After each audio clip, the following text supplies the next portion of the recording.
நம்முடைய அன்றாட வாழ்வில் நாம் பேண வேண்டிய இன்னும் சில முக்கியமான சுன்னத்துக்கள் துஆவோடு தொடர்பானதாக இருக்கிறது. துஆ என்பது ஒரு முஃமினை பொறுத்தவரையில் அவனுடைய வாழ்க்கையில் தவிர்க்க முடியாத ஒன்றாகும். பிரார்த்தனை. ஒரு முஃமின் அல்லாஹ்வின் பால் எப்போதும் தேவை உள்ளவனாகவே இருக்கிறான். எனவேதான் அல்லாஹு தஆலா சொல்கிறான், நீங்கள் எல்லோரும் ஃபகீர்கள், ஃபுக்கராக்கள். அல்லாஹுதான் கனி.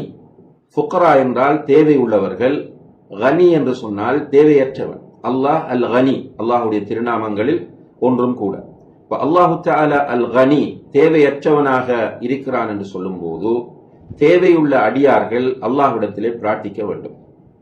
அதே போல அல்லாஹு தஆலா பிரார்த்திக்காமல் இருப்பவர்கள் பெருமைக்காரர்கள் என்று குர்ஆனிலே சொல்கிறான். பிரார்த்தனை அல்லாஹ்விடத்தில் தங்களுடைய தேவைகளை கேட்காமல் இருக்கிறவர்கள் பெருமைக்காரர்கள் என்று அல்லாஹு தஆலா சொல்லி காட்டுகிறார். அதே போல நபிகள் நாயகம் ஸல்லல்லாஹு அலைஹி வஸல்லம் அவர்கள் சொல்கிறார்கள், மல்லம் யஸ்அலில்லாஹ யக்தப் அலைஹி. அல்லாஹ்விடம் யார் தங்களுடைய தேவைகளை கேட்கவில்லையோ அவர்கள் மீது அல்லாஹ் கோபப்படுகிறான். குர்ஆனிலே அல்லாஹு தஆலா அழைப்பு விடுக்கிறான், உதுஊனி அஸ்தஜிபு லக்கும். என்னிடம் நீங்கள் பிரார்த்தனை செய்யுங்கள், நான் உங்களுக்கு பதில் தருவேன் என்று அல்லாஹ் வாக்களிக்கிறான். நபி ஸல்லல்லாஹு அலைஹி வஸல்லம் அவர்களும் அல்லாஹ்விடத்தில் பிரார்த்தனை செய்வதை வலியுறுத்துகிறார்கள். நீ கேட்டால் அல்லாஹ்விடம் கேள், நீ உதவி தேடினால் அல்லாஹ்விடம் உதவி தேடு. நீ அல்லாஹ்விடம் பிரார்த்தனை செய்யவில்லை என்றால் அல்லாஹ் உன் மீது கோபப்படுவான். உண்மையிலே ஒரு அடியான் தான் அல்லாஹுடைய அப்துதான், அல்லாஹுடைய அடிமைதான் என்பதை புரிகிற மிக பிரதானமான ஒரு இடம்தான் துஆவாகும். அதனால் தான் நபி ஸல்லல்லாஹு அலைஹி வஸல்லம் அவர்கள் சொன்னார்கள், அத்துஆஉ ஹுவல் இபாதா. பிரார்த்தனை இருக்கிறதே அதுதான் இபாதத் என்று சொன்னார்கள். ஒரு அடியான் தன்னுடைய உபூதியத்தை, தான் அல்லாஹுடைய அடிமைதான் என்பதை உணர்கிற மிக பிரதானமான இடம் துஆவாகும். அதிலும் குறிப்பாக சுஜூதிலே இருக்கிற போது அவன் துஆ கேட்கிறானே, ரசூல் ஸல்லல்லாஹு அலைஹி வஸல்லம் அவர்கள் சொன்னார்கள், இன்ன அக்ரப மா யகூனுல் அப்து லிரப்பிஹி வஹுவ சாஜித். ஒரு அடியான் அல்லாஹுக்கு மிக நெருக்கமாக இருக்கிற இடம் சுஜூதுடைய நிலையாகும். சுஜூதிலே இருந்து கொண்டு அவன் அல்லாஹ்விடத்தில் துஆ கேட்டால் அந்த துஆ அங்கீகரிக்கப்படுவதற்கு மிக தகுதியானது. எனவே ஃபஅக்ஸிரு ஃபீஹி துஆ, சுஜூதிலே இருக்கும்போது அதிகமாக துஆ கேளுங்கள் என்று நபிகள் நாயகம் ஸல்லல்லாஹு அலைஹி வஸல்லம் அவர்கள் வலியுறுத்துகிறார்கள். அன்புள்ள சகோதர சகோதரிகளே, நாம் சுஜூதிலே இருக்கிற போது அல்லாஹுக்கு நெருக்கமாக இருக்கிறோம். அங்கே இருந்து கொண்டு துஆ செய்யும் போது இன்னும் நம்முடைய அடிமைத்தனம் அங்கே வெளிப்படுவதை பார்க்கிறோம். இப்ப துஆ என்பது ஒரு முஃமினுடைய ஆயுதமாகும். ஒரு முஃமின் அல்லாஹ்விடத்திலே நெருங்கி அவனுடைய தேவைகளை கேட்பது என்பது மிக உயர்ந்த ஒரு நிலையாகும் என்பதை நாம் புரிந்து கொள்ள வேண்டும். நிற்கதியான நிலையில் இருந்தாலும் சரி, அல்லது ஒரு ஒரு நார்மலான நிலையில் நாம் இருந்தாலும் சரி, அந்த நேரங்களில் எல்லாம் அல்லாஹ்விடத்திலே துஆ கேட்கக்கூடியவர்களாக நாம் இருக்க வேண்டும். இந்த துஆக்களை பொறுத்தவரையில் இரண்டு விதமான துஆக்களை இஸ்லாம் நமக்கு கற்றுத் தருகிறது. ஒன்று துஆ இபாதா என்று சொல்லக்கூடிய நமக்கு பொதுவாக கற்றுத்தரப்பட்டிருக்கிற துஆக்கள். உதாரணமாக தொழுகையிலே நாம் அல்லாஹும்ம பாஇத் பைனி வ பைன ஹதாயாய கமா பாஅத்த பைனல் மஷ்ரிக் வல் மக்ரிப் என்று தக்பீர் கட்டியதும் ஓதுகிறோம். இதுவும் ஒரு துஆ. ருக்கூவிலே சுப்ஹானக அல்லாஹும்ம ரப்பனா வ பிஹம்திக அல்லாஹும்ம இக்ஃபிர்லி என்று ஓதுகிறோம். நடுஇருப்பிலே ரப்பி இக்ஃபிர்லி வர்ஹம்னி வஜ்புர்னி வஹ்தினி வஆஃபினி வஅஃபானி வர்சுக்னி என்று ஓதுகிறோம். இதெல்லாம் துஆ. இதை துஆ இபாதா என்று சொல்வார்கள். அந்தந்த நேரங்களில் நம்ம ஓத வேண்டிய துஆக்கள். இன்னும் ஒன்று துஆவிலே துஆ மஸ்அலா என்று சொல்லப்படும், அதாவது நம்முடைய தேவைகளை கேட்பது என்பது. இந்த இரண்டு துஆக்களையும் ஒரு முஃமின் தன்னுடைய அன்றாட வாழ்விலே கடைபிடித்துக் கொண்டே இருப்பான். துஆ இபாதா என்று சொல்லக்கூடிய துஆக்களையும் கடைபிடிப்பான். துஆ மஸ்அலா என்று சொல்லக்கூடிய தன்னுடைய தேவைகளையும் அவன் அல்லாஹ்விடத்திலே கேட்கக்கூடியவனாக இருப்பான்.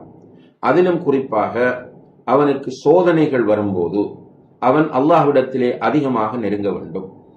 அன்புள்ள சகோதர சகோதரிகளே, அல்லாஹு தஆலா அல் குர்ஆனிலே மனிதனுக்கு கொடுக்கக்கூடிய சோதனைகள் பற்றி பேசும்போது வறுமை, கஷ்டம், பஞ்சம் இவற்றை கொண்டு நாம் ஏன் சோதிக்கிறோம் என்று கேட்டால், லஅல்லஹும் யத்தர்ரஊன், இந்த மக்கள் நம்மிடத்திலே மீண்டு கெஞ்சி மன்றாட வேண்டும் என்பதற்காக வேண்டி என்று அல்லாஹு தஆலா சொல்கிறார். சோதனைகள் அதிகமாக வரும்போது அதிகமாக அல்லாஹ்விடத்திலே மன்றாடுகிற நிலை நம்மிடம் வர வேண்டும். இப்ப இந்த கொரோனா காலத்திலும் பல்வேறு விதமான சோதனைகள் நமக்கு வந்து கொண்டிருக்கின்றன. நோய் ஒரு பக்கம், இன்னும் ஒரு பக்கம் பொருளாதார நெருக்கடி, இன்னும் ஒரு பக்கம் நமக்கு நெருக்கமானவர்கள் நோய்வாய்ப்படும் போது அவர்களை போய் பார்க்க முடியாத நிலை, அல்லது மரணித்து விட்டால் அவர்களுடைய ஜனாசாவுக்கு செய்ய வேண்டிய கடமைகளை ஒழுங்காக செய்ய முடியாத சூழ்நிலை, இப்படியான பல சோதனைகள் இந்த சோதனைக்குள் இருக்கிறது. இப்ப இந்த நேரத்தில் நாம் வெறுமனே புலம்பிக் கொண்டிருப்பதை விட்டுவிட்டு, யார் யாரையும் குறை சொல்லிக் கொண்டிருப்பதை விட்டுவிட்டு எல்லோரும் அல்லாஹ்விடத்திலே திரும்ப வேண்டும், அல்லாஹ்விடத்திலே மன்றாட வேண்டும். அவன் நாடினால் மட்டும்தான் இந்த நோய் போகும், இந்த சோதனை போகும். அன்புள்ள சகோதர சகோதரிகளே, இதிலே நமக்கு பூரண தெளிவிருக்க வேண்டும். நாம் போடுகிற வேக்சின்கள் சபபுகளாக இருக்கும், சபப் என்றால் காரணிகளாக இருக்கும், அல்லது நாம் செய்யக்கூடிய சுகாதார ரீதியான காரியங்கள், மாஸ்க் அணிவது, கையை கழுவிக் கொள்வது, சமூக இடைவெளியை பேணிக் கொள்வது என்பதெல்லாம் சபபுகள் தான், காரணிகள் தான். ஆனால் உண்மையிலே இந்த நோயை போக்க வேண்டியவன் அல்லாஹ் தான்.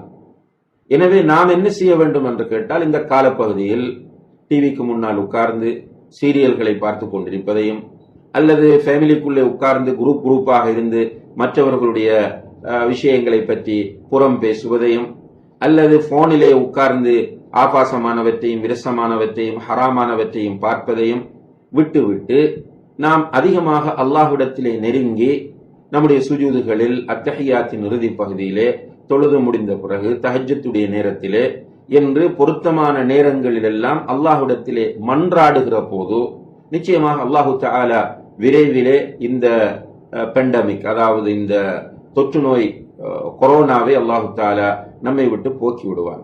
எனவே அல்லாஹ்விடத்திலே துஆ செய்ய வேண்டிய மிக முக்கியமான தேவை உள்ளவர்களாக நாம் இருந்து கொண்டிருக்கிறோம். இந்த துஆவின் போது நாம் கடைபிடிக்க வேண்டிய பல சுன்னாக்கள் இருக்கின்றன. அந்த சுன்னாக்களையும் நாம் கவனத்தில் கொள்ள வேண்டும். அதிலே ஒன்றுதான், அன்புள்ள சகோதர சகோதரிகளே, சுத்தமான நிலையில் துஆ செய்வது. சுத்தமான நிலையில் துஆ செய்வது என்பது, அபு ஆமிர் ரலியல்லாஹு அன்ஹு அவர்கள் கொலை செய்யப்பட்ட போது அவர் அபு மூசல் அஷ்அரி ரலியல்லாஹு அன்ஹு அவர்களை அழைத்து சொல்லுகிறார்.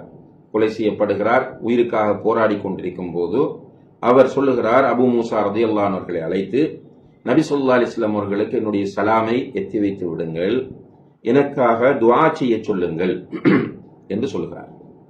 அபு மூசா ரலியல்லாஹு அன்ஹு அவர்கள் அபு ஆமிர் ரலியல்லாஹு அன்ஹு அவர்கள் சொன்ன செய்தியை நபி ஸல்லல்லாஹு அலைஹி வஸல்லம் அவர்களிடத்தில் வந்து சொன்னபோது அல்லாஹ்வுடைய தூதர் ஸல்லல்லாஹு அலைஹி வஸல்லம் அவர்கள் தண்ணீர் வரவழைத்து ஒது செய்துவிட்டு தன்னுடைய இரண்டு கரங்களையும் உயர்த்தி, அல்லாஹும்ம ஃபிர்லி அபி ஆமிர், யா அல்லாஹ் அபு ஆமிருடைய பாவங்களை மன்னிப்பாயாக என்று துஆ செய்தார்கள்.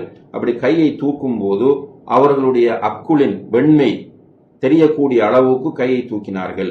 மீண்டும் அவர்கள் சொன்னார்கள், அல்லாஹும்ம ஜஅல்ஹு யௌமல் கியாமத்தி ஃபௌக கஸீரின் மின் ஹல்கிக் அவ் மினன் நாஸ், யா அல்லாஹ் நாளை மறுமையிலே அநேகமான படைப்புகளுக்கு மேல் இவரை நீ ஆக்கி விடுவாயாக, உயர்ந்தவராக ஆக்கி விடுவாயாக என்று துஆ செய்தார்கள் என்கிற ஹதீஸை புகாரியிலே 4323வது இலக்கத்திலும் முஸ்லிமிலே 2498வது இலக்கத்திலும் நாம் காண முடிகிறது.